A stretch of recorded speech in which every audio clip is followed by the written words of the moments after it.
ឃើញតែញម្ហូបដាក់ពេញក្នុងទូតាំងថ្ងៃនេះគឺអត់មានម្ហូបអីត្រូវធ្វើទេអញ្ចឹងហើយក៏ទៅផ្សារកំមុនចិត្តផ្ទះហ្នឹងដើម្បីទៅរកតែញម្ហូបទៅដល់ឃើញមឹកនេះទៅណងក៏តែញមឹកនេះមកដើម្បីទុកស្ងោរមឹកនេះគឺមឹកដូងមឹកការ៉េឬមឹកពេញពីងខ្ញុំក៏មិនច្បាស់ដែរអ្នកទាំងអស់គ្នាចង់ហាមមឹកអីក៏ហាទៅឲ្យតែញម្ដងខ្ញុំលាងទឹកឲ្យស្អាតខ្ញុំច្របាច់អំបិលវាទៀតណានិយាយទៅលាងឲ្យស្អាតមកមុននឹងដាក់ស្ងោរនិយាយទៅខ្ញុំបានបងជាមួយនឹងកូនលខីម្ដេងស្លឹកក្រូចសើចខ្ទឹមស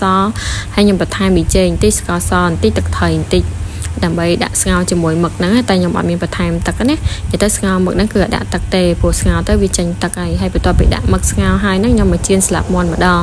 និយាយទៅឥឡូវនេះគឺថាធ្វើម្ហូបពីរមុខទៅរិចហ្មងបើមិនចៀនស្លាប់មាន់ទេក៏បានពងទាចៀនពងទាស្ងោរមួយមុខទៀតដែរធ្វើមិនឲ្យតែបានពីរមុខឥឡូវយើងមកមើលមឹកយើងវិញឃើញថាវាចេញទឹកហើយឃើញអត់ដាក់ទឹកទេគឺវាចេញទឹកខ្លួនឯងហ្មងហើយយើងកូរវាបន្តិចទៅដោយសារយើងដាក់គ្រឿងអញ្ចឹងដើម្បីឲ្យវាចូលសព្វគ្រឿងគ្នាហើយយើងបិទកុំមកទុកចោលរហូតតែមឹកយើងនឹងរីងទឹកហ្មងណាឥឡូវយើងមកប្រែស្លាប់មាន់វិញស្លាប់មាន់នេះគឺខ្ញុំចៀនទុកឲ្យកូនខ្ញុំដោយសារកូនខ្ញុំហ្នឹងក៏អាចញ៉ាំមឹកទេនិយាយទៅគាត់ចូលចិត្តគ្រឿងសមុទ្រគាត់ចូលចិត្តតែក្តាមហើយនឹងពគាទេបើមឹកវារៀងស្វិតអញ្ចឹងហើយគាត់អាចចូលចិត្តទេបើក្តាមហើយពគាវិញគឺថាចូលចិត្តលេខ1ហ្មងឥឡូវយើងមកមើលមឹកយើងវិញឃើញថាមឹកយើងឆ្អិនហើយនិយាយថាពណ៌ឡើងក្រហមឆ្អិនឆ្អៅហើយឡើងឈ្ងុយហ្មងណាពណ៌វិញឡើងតំណងហើយថាស្ងោរមឹកអ្នកទាំងអស់គ្នាស្ងោរតតែរីងទឹកចង់ខ្លោចឆ្នាំងបែបហ្នឹងមិនឆ្ងាញ់ណាអត់និយាយលេងណាខ្ញុំនិយាយមែនតែនហ្មងណាហើយញ៉ាំត្រូវញ៉ាំនៅក្តៅអញ្ចឹងណាបើថាហ៊ានຕົកយូរមឹកនឹងដល់ចេញទឹកពេញចានហើយហើយបន្ទាប់ពីមឹកឆ្អិនឥឡូវយើងងាកទៅមើលស្លាប់មាន់យើងវិញឃើញថាស្លាប់មាន់យើងនេះក៏ឆ្អិនដូចគ្នាដែរអញ្ចឹងហើយយើងចាប់ស្លាប់មាន់យើងដាក់ទុកក្នុងចានទុកមកកន្លែងដែរមកយើងទៅធ្វើទឹកជ្រលក់ម្ដង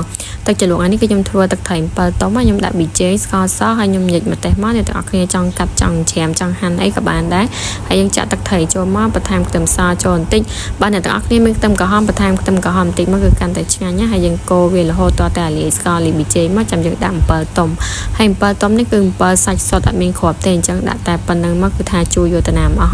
ហើយយើងកូរច្បល់ឲ្យរហូតតតែ7នឹងចេញជាតិជូរមកឥឡូវទឹកត្រីយើងនឹងរួចរាល់ហើយ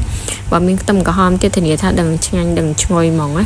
ធ្វើទឹកជ្រលក់ហើយឥឡូវយើងមកហាន់មឹកម្ដងព្រោះថាបើដាក់ញ៉ាំទាំងមូលទៅអាចជាប់កបានណានិយាយពីថាមឹកនេះឡើងធាត់ហ្មងពងឡើងពេញពោះនេះពងឡើងពេញឡើងណែនហ្មងខ្ញុំចូលចិត្តណាអាពងអញ្ចឹងណាអ្នកខ្លះគឺគេអាចចេះញ៉ាំអាពងនឹងទេគេថាដូចស្ករសដូចឌីខ្សាច់តែខ្ញុំនេះគឺថាចូលចិត្តណាស់និយាយទៅចូលចិត្តតែអាកន្លែងណាឆាប់ដាច់ពូជតែធ្វើមួយទេបើចូលចិត្តមែនបើមួយនេះវិញឡើងខ្ទិះមកអត់ហ៊ានហាន់ឯខ្លាច់បាច់ខ្ទិះអស់និយាយទៅអ្នកទាំងអស់គ្នាស្ងោរមឹកតែហ៊ានវះយកគ្រឿងក្នុងចេញអស់គឺថាលែងឆ្ងាញ់ហើយវាបាត់អាជាតិខ្ទិះហ្នឹងណាស្ងោរទាំងអស់មកកុំចោលនិយាយទៅបាច់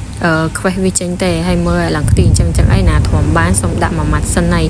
ស្ងោរទាំងអាចទាំងនំរបស់មឹកហ្នឹងមកមិនមានជាតិតែហ៊ានយកចេញដឹងតែលែងឆ្ងាញ់ណាប្រាប់ឲ្យហើយឥឡូវមឹកយើងហាន់រួចរាល់អស់ហើយអ្នកឡើងតំណងហើយអត់មានទាំងពងមានទាំងខ្ទិះ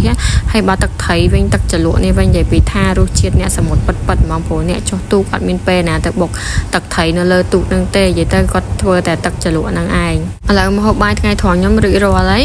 បានពីមុខនេះគឺមឹកស្ងោរជាមួយនឹងស្លាប់មាន់ចៀនអរគុណច្រើនសម្រាប់ការចំណាយពេលមើលវីដេអូនេះដល់ចប់ហើយកុំភ្លេចមើលវីដេអូក្រោយៗទៀតផងណាបាយបាយ